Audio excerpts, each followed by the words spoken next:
Asa sikia mwanangu, wanaume njia ya mwiba afuauni tunatembea tukiwa tunatabasamu.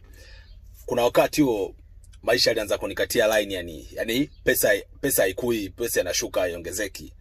Nikapiga hesabu nikaona hapa nikicheka cheka hapa nitatua kwenye ground kabisa afu itakuwa noma. Unajua? Na unajua wakati umezembea hadi umetua kwenye ground, majukumu yako pale pale hayapungui yanaongezeka, ushajua. Niko na hapa sasa inabidi nianze kutembea mwendo wa bata hapa. Basi nikaanza kupalanganya ile. Palanganya.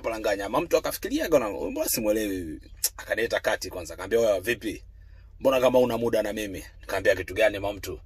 Wewe una muda na mimi kabisa. Nikamwambia sikia mama mtu, sio kama sina muda na wewe tu. Mimi mwenyewe sina muda na mimi mwenyewe. Nipe kama miezi mitatu hivi afu nitarudi nikuweke sawa kwamba ilikwaje, unajua.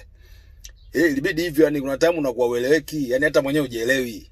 Elimradi tu mikwanja irudi kwenye ramani, au kama uko chini kabisa basi elimradi uje kwenye level fulani hivi kwamba ukitaka hata juice baridi unaweza kununua, unajua. Hizo miela mingi hiyo siri zake tunazijua, achana nazo, unajua. Siri zake tunazijua, hizi za katikati hapa kwamba mama kazingua kidogo, labda afya imezingua, unampeleka hospitali kwa wakati na una vitu kama hivyo, hapo inabidi tuje tukae hapo, unajua ile.